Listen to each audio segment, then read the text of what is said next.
എല്ലാവരുടെ ഉള്ളിലും ഒരു ഹീറോ ഉണ്ട്. ആ ഒരു ഹീറോ ആവുന്നതിനേക്കാൾ കഷ്ടപ്പാടാണ് ഒരു ഹീറോ ആയിട്ട് തുടർന്ന് കൊണ്ടുപോകാനുള്ളത്. അതുകൊണ്ട് തന്നെ പലപ്പോഴും നമ്മൾ ഹീറോ ആണ് എന്നുള്ള കാര്യം അങ്ങ് മറന്നു പോവാറുണ്ട്. പക്ഷെ ഇതൊന്നും മറന്നു പോവാതെ ഒരു ഹീറോയിനെ ഹീറോ ആയി തന്നെ കണ്ട് സസൂക്ഷ്മം വീക്ഷിച്ച് ക്യൂരിയോസിറ്റിയോടുകൂടെ എല്ലാം ഫോളോ ചെയ്യുന്ന ചില ആൾക്കാരൊക്കെ നമ്മുടെ ചുറ്റിലുമുണ്ട്. ആരാന്നല്ലേ? നമ്മുടെ കുട്ടികൾ തന്നെ. നമ്മളൊന്ന് ആലോചിച്ചു കഴിഞ്ഞാല് നമ്മളെ ഹീറോയാക്കി നമ്മൾ ചെയ്യുന്ന എല്ലാ കാര്യങ്ങളും അതുപോലെ കോപ്പി ചെയ്യുന്ന ആൾക്കാര് മറ്റാരുമല്ല, നമ്മുടെ കുട്ടികളാണ്. അവർക്ക് ഒരു ചാമ്പ്യനെ വേണം, അവർക്ക് ഒരു ഹീറോയിനെ വേണം. അത് മറ്റാരും ആയിരിക്കില്ല, അവരുടെ പാരന്റ്സ് തന്നെയായിരിക്കും. എല്ലാ കുട്ടികൾക്കും ചാമ്പ്യൻ ഉണ്ടോ ഇല്ലയോ എന്നുള്ള സംശയം നിങ്ങൾക്ക് ഉണ്ടെങ്കിൽ നിങ്ങൾ നിങ്ങളുടെ ലൈഫിലേക്ക് തന്നെ ഒന്ന് ആലോചിച്ചാൽ മതി. നിങ്ങൾ നിങ്ങളുടെ അമ്മേനെയാണോ അച്ഛൻ്റെയാണോ കൂടുതൽ ആയിട്ടും ഇൻസ്പയർ ചെയ്തിരിക്കുന്നത്? നിങ്ങൾ ആരുടെ ബിഹേവിയർ ആണ് കൂടുതൽ ഫോളോ ചെയ്യുന്നത്? അങ്ങനെ ഉണ്ടെങ്കിൽ തീർച്ചയായും ആ വ്യക്തിയാണ് നിങ്ങളുടെ ചാമ്പ്യൻ എന്ന് പറയുന്നത്. ആ ആളുടെ കൂടുതൽ ബിഹേവിയേഴ്സും നിങ്ങൾ ഫോളോ ചെയ്യുന്നുണ്ടാവും. കൂടുതൽ കാര്യങ്ങളും നിങ്ങൾ റിലേ ചെയ്യുന്നത് ആ വ്യക്തിനെ ആയിരിക്കും. എപ്പോഴും നിങ്ങൾക്ക് ഏറ്റവും കൂടുതൽ വിശ്വാസം തോന്നുന്നതും ആ വ്യക്തിനോടായിരിക്കും. അപ്പം ശരിക്കും ഈ ചാമ്പ്യൻ ഒരു റോളില്ലേ? ഈ വീഡിയോ കണ്ടു കഴിയുമ്പോൾ 2 കാര്യങ്ങൾക്കാണ് നിങ്ങൾക്ക് ഉത്തരം കിട്ടുക. ഒന്നാമത്തെ കാര്യം എന്ന് പറയുന്നത്, ആസ് എ ചാമ്പ്യൻ ഞാൻ എൻ്റെ കുട്ടിയുടെ ചാമ്പ്യൻ ആണെങ്കിൽ എന്തൊക്കെ കാര്യങ്ങളാണ് എൻ്റെ കുട്ടി എന്നിൽ നിന്നും കണ്ടുപിടിക്കേണ്ടത്, എനിക്ക് അവൻ എന്തൊക്കെ കാര്യങ്ങളാണ് കൊടുക്കാനുള്ളത്, അതിനുവേണ്ടി ഞാൻ എന്തൊക്കെയാണ് ചെയ്യുന്നത്. രണ്ടാമത്തെ കാര്യം എന്ന് പറയുന്നത്, എന്തൊക്കെ കാര്യങ്ങളാണ് എനിക്ക് അവൻ ഒരിക്കലും എൻ്റെ കയ്യിൽ നിന്നും എടുക്കരുതാത്തത്, ഞാൻ അവന് ഒരു കാരണവശാലും പഠിപ്പിച്ചു കൊടുക്കാൻ പാടില്ലാത്ത എന്തെല്ലാം കാര്യങ്ങളാണ് എൻ്റെ കയ്യിലുള്ളത്, അല്ലെങ്കിൽ എൻ്റെ കയ്യില് എൻ്റെ പാരന്റ്സ് എനിക്ക് തന്നിട്ടുള്ളത്. അപ്പോൾ ഈ 2 കാര്യങ്ങൾക്കുള്ള ഉത്തരമാണ് ഈ ഒരു വീഡിയോ എന്ന് പറയുന്നത്. ഇനി നിങ്ങളൊരു ചാമ്പ്യൻ ആണെങ്കിലും അല്ലെങ്കിലും നിങ്ങളുടെ പാരന്റിങ്ങിൽ ആദ്യം ഉണ്ടാവേണ്ട ഒരു കാര്യം എന്ന് പറയുന്നത് കുട്ടികളുമായിട്ട് നല്ലൊരു കണക്ഷനാണ്. എൻ്റെ എല്ലാ വീഡിയോസിലും ഞാൻ കണക്ഷനെ പറ്റി പറയാറുണ്ടെന്നാണ് എനിക്ക് തോന്നുന്നത്. കണക്ഷൻ ഇല്ലാതെ അവിടെ ഒരു റിലേഷൻഷിപ്പ് ഇല്ല. അത് നിങ്ങളുടെ കുട്ടിയായിട്ടുള്ള റിലേഷൻഷിപ്പിലാണെങ്കിലും അല്ലെങ്കിൽ നിങ്ങളുടെ അഡൽട്ട് റിലേഷനിലാണെങ്കിലും കണക്ഷൻ എന്ന സംഭവമാണ് ഏറ്റവും ഇമ്പോർട്ടന്റ്. ഈ കണക്ഷൻ ക്രിയേറ്റ് ചെയ്യാൻ നിങ്ങൾക്ക് കഴിഞ്ഞിട്ടുണ്ടെങ്കിൽ നിങ്ങൾ സക്സസ്ഫുൾ ആയിട്ടുള്ള ഒരു പാത്ത് ഓൾറെഡി ക്രിയേറ്റ് ചെയ്ത് കഴിഞ്ഞു എന്നാണ് എൻ്റെ അർത്ഥം. കാരണം നാളെ കുട്ടിക്ക് ഒരു പ്രശ്നം ഉണ്ടായി കഴിഞ്ഞു കഴിഞ്ഞാൽ തിരിച്ച് നിങ്ങളുടെ അടുത്തേക്ക് വരാനും അവിടെ കംഫർട്ടബിൾ ആയിട്ട് നിങ്ങളോട് സംസാരിക്കാനും ഈ കുട്ടിക്ക് പറ്റും. കണക്ഷൻ ഇല്ല എന്നുണ്ടെങ്കിൽ തീർച്ചയായും കുട്ടി നിങ്ങളോട് അകന്നുകൊണ്ടിരിക്കുന്ന ഒരു അവസ്ഥയായിരിക്കും. ഈ അകന്ന അവസ്ഥ ഉണ്ടെങ്കിൽ മറ്റെല്ലാ കാര്യങ്ങളും അതിന്റെ പിന്നിൽ തന്നെയാണ് വരുന്നത്. കാരണം ആദ്യം കണക്ഷൻ റിപ്പയർ ചെയ്യാതെ മറ്റു ഒന്നും നിങ്ങൾക്ക് ചെയ്യാൻ സാധ്യമായിരിക്കില്ല. പിന്നെ കമ്മ്യൂണിക്കേഷൻ. ഈ കമ്മ്യൂണിക്കേഷൻ എന്ന് പറയുമ്പം എല്ലാവരും വിചാരിക്കും എപ്പോഴും സംസാരിച്ചുകൊണ്ടിരിക്കുന്നതായിരിക്കും കമ്മ്യൂണിക്കേഷൻ എന്ന്. അങ്ങനെയല്ല. നമ്മൾ ഒരു സിറ്റുവേഷൻ ഉണ്ടാകുന്ന സമയത്ത് ഈ കുട്ടിയായിട്ട് എങ്ങനെയാണ് നിങ്ങൾ സംസാരിക്കുന്നത് എന്നതാണ് പ്രശ്നം. നിങ്ങൾ എന്ത് സംസാരിക്കുന്നു എന്ന് പറയുന്നതിനേക്കാളും നിങ്ങൾ എങ്ങനെയാണ് സംസാരിക്കുന്നത്, നമ്മുടെ കമ്മ്യൂണിക്കേഷൻ പാറ്റേൺസ് നമ്മൾ അത്ര ശ്രദ്ധിക്കാറില്ല. പക്ഷെ കുട്ടികൾ ഏറ്റവും കൂടുതൽ നോട്ടീസ് ചെയ്യുന്നതും വാച്ച് ചെയ്യുന്നതും ഒബ്സർവ് ചെയ്തിട്ട് അവർ കോപ്പി ചെയ്യുന്നതും കാര്യങ്ങൾ ഈ നോൺ വെർബൽ കമ്മ്യൂണിക്കേഷൻ ആയിരിക്കും. നമ്മുടെ ജസ്റ്റേഴ്സ്, നമ്മുടെ ആക്ഷൻ, നമ്മുടെ കണ്ണ് എത്രത്തോളമാണ്. നമ്മൾ ചില കാര്യങ്ങളിൽ സംസാരിക്കുമ്പോൾ നമ്മുടെ കണ്ണ് ഉരുട്ടി സംസാരിക്കും. നമ്മൾ പീസ്ഫുൾ ആണോ നമ്മുടെ കണ്ണിൽ നോക്കിക്കഴിഞ്ഞാൽ ശരിക്കും മനസ്സിലാക്കാൻ പറ്റും.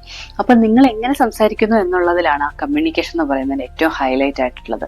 ചില സമയത്ത് നമ്മൾ ഉദ്ദേശിക്കുന്ന കാര്യം നമ്മൾ അവരെ പേടിപ്പിക്കേണ്ട അല്ലെങ്കിൽ നമ്മൾ അവരെ ഹേർട്ട് ചെയ്യേണ്ട എന്ന് വിചാരിച്ചിട്ട് പറയുന്നതാണെങ്കിൽ പോലും നമ്മുടെ സിറ്റുവേഷൻ പലപ്പോഴും ഡിഫറെന്റ് ആയിരിക്കും. ചിലപ്പോൾ ജോലി തിരക്കില് അല്ലെങ്കിൽ നമ്മൾ എന്തെങ്കിലുമൊക്കെ ടെൻഷൻ അടിച്ചിരിക്കുന്ന സമയത്താണ് കുട്ടികൾ വന്ന് എന്തെങ്കിലും ഒരു കാര്യം പറയുമ്പോൾ നമുക്ക് ഓട്ടോമാറ്റിക്കലി നമ്മുടെ റിയാക്ഷൻ വേറൊരു രീതിയിലായിരിക്കും. അവരെ ഹേർട്ട് ചെയ്യേണ്ട, അവരോട് നന്നായി സംസാരിക്കാം എന്ന് വിചാരിച്ചാലും നമ്മുടെ ബോഡിയിലെ റിയാക്ഷൻ കാരണം കുട്ടികൾക്ക് കിട്ടുന്ന റിസൾട്ട് എന്ന് പറയുന്നത് നമ്മൾ ഉദ്ദേശിക്കുന്നതിനേക്കാളും ഓപ്പോസിറ്റുള്ള റിയാക്ഷൻ ആയിരിക്കും. അതുകൊണ്ട് തന്നെ നിങ്ങളുടെ കമ്മ്യൂണിക്കേഷൻ എന്ന് പറയുമ്പോൾ എപ്പോഴും നിങ്ങളുടെ ജസ്റ്റേഴ്സ് എങ്ങനെയാണ് എന്ന് ഉറപ്പാക്കുക. നല്ലൊരു കണക്ഷനും നല്ലൊരു കമ്മ്യൂണിക്കേഷനും ഉണ്ടെങ്കിൽ പിന്നെ അടുത്ത കാര്യം എന്ന് പറയുന്നത് കൺട്രോൾ ആണ്. എന്താണ് കൺട്രോൾ? കൺട്രോൾ എന്ന് പറയുമ്പോഴേക്കും നമുക്ക് ആദ്യം ഓർമ്മ വരുന്നത് കുട്ടീനെ കൺട്രോൾ ചെയ്യുക എന്നുള്ളതാണ്. Parent is controlling. It's not like that. Control എന്ന് പറയുമ്പോൾ ഹാൻഡ് ഇൻ ഹാൻഡ് ആയിട്ട് പോകേണ്ടതാണ്. അതായത് നമ്മൾ പവർ വിത്ത് പാരന്റിങ് എന്ന് പറയുന്നത് പോലെ തന്നെ നമ്മുടെ കയ്യിൽ പവർ ഉണ്ട്, അവരുടെ കയ്യിലും പവർ ഉണ്ട്. ഈ പവറിനെ എങ്ങനെ നമ്മൾ നന്നായി യൂട്ടിലൈസ് ചെയ്യാം?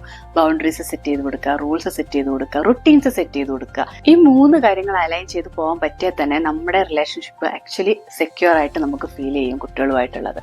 കാരണം നമ്മൾ ഒരുപാട് കാര്യങ്ങൾക്ക് പെർമിഷൻസ് കൊടുക്കുന്നില്ല, നമ്മൾ ബൗണ്ടറി സെറ്റ് ചെയ്യുന്നുണ്ട്, അവർക്കൊരു റൂൾസ് കൊടുക്കുന്നുണ്ട്, അവർക്ക് വേണ്ട റുട്ടീൻസ് കൊടുക്കുന്നുണ്ട്. ഈ 3 കാര്യങ്ങളാണ് ശരിക്കും പറഞ്ഞിട്ടുണ്ടെങ്കിൽ കുട്ടികൾക്ക് അവർക്ക് ചെറുപ്പം മുതലേ വലുതാവുന്നത് വരെ വേണ്ട കാര്യങ്ങൾ. അവർക്ക് ഒരിക്കലും അവരുടെ ഇൻസ്ട്രക്ഷൻസിന് അവരുടെ ബ്രെയിനിന് സ്വയം ഇൻസ്ട്രക്ഷൻസ് കൊടുത്ത് മുമ്പോട്ട് പോകാനുള്ള കഴിവില്ല. അവർക്ക് പാരന്റിന്റെ ആവശ്യമുണ്ട് അവരുടെ ലൈഫിൽ ഒരു സ്ട്രക്ചർ ഉണ്ടാക്കാൻ വേണ്ടിയിട്ട്. ഇനി അടുത്ത പാർട്ടാണ് കണ്ടെയ്ൻമെന്റ്. ഈ കണ്ടെയ്ൻമെന്റ് ആണ് എന്റെ ഏറ്റവും ഫേവറേറ്റ് ആയിട്ടുള്ള പാർട്ട്. നമുക്ക് നല്ലൊരു കണക്ഷനും കമ്മ്യൂണിക്കേഷനും ഒരു കൺട്രോളും ഉണ്ടെന്നുണ്ടെങ്കിൽ കണ്ടെയ്ൻമെന്റ് ഓട്ടോമാറ്റിക്കലി ആക്ച്വലി ക്രിയേറ്റ് ചെയ്യാൻ പറ്റുന്ന ഒരു കാര്യമാണ്. നല്ലൊരു കൊടുങ്കാറ്റിലും നല്ലൊരു തിരമാലയിലും ആടി ഇഴഞ്ഞുകൊണ്ടിരിക്കുന്ന ചെറു കപ്പലിനെ രക്ഷിക്കാൻ വേണ്ടിയിട്ട് നമുക്ക് എന്താ ചെയ്യാൻ പറ്റുക?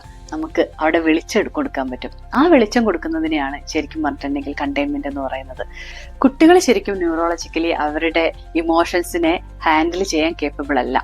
ആ സമയത്ത് നമ്മുടെ ശാന്തമായിട്ടുള്ള സമീപനത്തിൽ കൂടെ എങ്ങനെയാണ് കുട്ടികളെ തിരിച്ച് അവർക്ക് ശാന്തമായിട്ടുള്ള ഒരു അന്തരീക്ഷം ഉണ്ടാക്കി കൊടുക്കാൻ പറ്റുക, ആ ഒരു സംഭവത്തിനാണ് കണ്ടെയ്ൻമെന്റ് എന്ന് പറയുന്നത്. അവർ കരയുമ്പോൾ, അവർ വാശി പിടിക്കുമ്പോൾ, അവർ ടാൻട്രംസ് കാണിക്കുമ്പോൾ, അവർക്കൊരു മെൽ ഡൗൺ ഉണ്ടാവുന്ന സമയത്ത് നമുക്ക് എങ്ങനെയാണ് ശാന്തമായിട്ടിരിക്കാൻ പറ്റുക?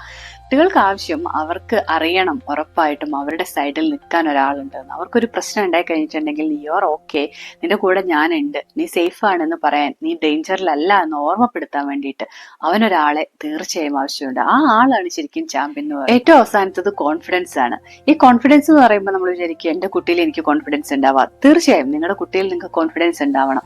പല ആൾക്കാർക്കും ഇല്ലാത്തൊരു കാര്യം അത് തന്നെയാണ്. കാരണം നമ്മൾ വേ ടു മച്ച് എക്സ്പെക്ടേഷൻസ് നമുക്ക് കൊടുക്കും. പലപ്പോഴും കുട്ടികളിൽ ടു മച്ച് എക്സ്പെക്ടേഷൻസ് ഉണ്ടാകുമ്പോൾ അവർക്ക് അത്രയും പെർഫോം ചെയ്യാൻ പറ്റാതാകുമ്പോഴേക്കും നമ്മൾ അവരെ ഓട്ടോമാറ്റിക്കലി ബ്ലെയിം ചെയ്യാനും നമ്മൾ അവരെ പണിഷ് ചെയ്യാനും ഒക്കെ തുടങ്ങും. ഇങ്ങനെ പണിഷ് ചെയ്യുന്ന സമയത്ത് നമ്മൾക്ക് അവരിലുള്ള കോൺഫിഡൻസ് കുറയും, അവർക്ക് നിങ്ങളിലുള്ള കോൺഫിഡൻസ് കുറയുകയും ചെയ്യും. ഇങ്ങനെ ഒരു സംഭവം ഉണ്ടാകുന്ന സമയത്താണ് ഈ ചാമ്പ്യൻ എന്ന് പറയുന്ന ആളിൽ ഇവരുടെ ട്രസ്റ്റ് നഷ്ടപ്പെടുന്നത്. ഇങ്ങനെയുള്ള സമയത്താണ് ഈ ചാമ്പ്യൻ, അതായത് ഞാൻ ഏറ്റവും കൂടുതൽ വിശ്വസിക്കുന്ന എൻ്റെ അച്ഛൻ, എൻ്റെ അമ്മ, അവർക്ക് എന്നിൽ വിശ്വാസമില്ലെങ്കിൽ ഞാൻ എങ്ങനെ മറ്റുള്ളവരിൽ വിശ്വസിക്കും? അല്ലെങ്കിൽ മറ്റുള്ളവർക്ക് എങ്ങനെ എന്നിൽ വിശ്വാസം ഉണ്ടാവും? ഇങ്ങനെ വളർന്നു വലുതാവുന്ന ഒരു കുട്ടി പുറത്തേക്ക് ഇറങ്ങിക്കഴിയുമ്പോൾ അവർക്ക് റിലേഷൻഷിപ്പിൽ പ്രശ്നങ്ങൾ ഉണ്ടാവും, അവർക്ക് ആരെയും വിശ്വാസമില്ലാതെ വരും, അവർക്ക് ഇൻസെക്യൂരിറ്റീസ് ഫീൽ ചെയ്തു തുടങ്ങും. ഒരു ജോലിക്ക് പോയി കഴിഞ്ഞിട്ടുണ്ടെങ്കിൽ അവർക്ക് പെർഫോമൻസിൽ പ്രശ്നങ്ങൾ ഉണ്ടാവും. അപ്പം സ്വന്തം കഴിവിൽ വിശ്വസിക്കാനും അതുപോലെ നിങ്ങളുടെ കുട്ടിയിൽ വിശ്വസിക്കാനും നിങ്ങൾ ഉണ്ടാക്കിയെടുക്കുന്ന ആ ഒരു സ്പേസ് അത് ഭയങ്കര ഇമ്പോർട്ടൻ്റ് ആണ്. നിങ്ങൾക്ക് നന്നായിട്ട് കണക്ട് ചെയ്യാൻ കഴിഞ്ഞു കഴിഞ്ഞിട്ടുണ്ടെങ്കിൽ ആ കുട്ടിയായിട്ട് എപ്പോഴും ഓപ്പൺ ആയിട്ട് സംസാരിക്കാൻ പറ്റും.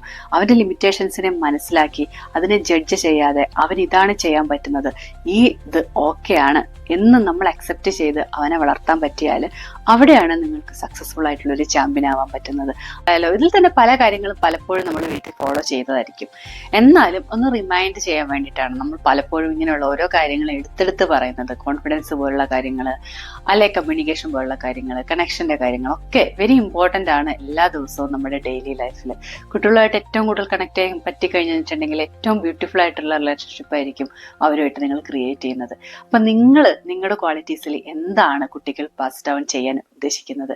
എന്തൊക്കെ ക്വാളിറ്റീസ് ആണ് ഒന്ന് അഴിച്ചു പഴിയണം എന്ന് നിങ്ങൾക്ക് തോന്നുന്നത്? എന്തൊക്കെയാണ് ഇനിയും നിങ്ങൾക്ക് അവർക്ക് കാണിച്ചു കൊടുക്കാൻ നിങ്ങൾ ബാക്കി വെച്ചിരിക്കുന്നത്?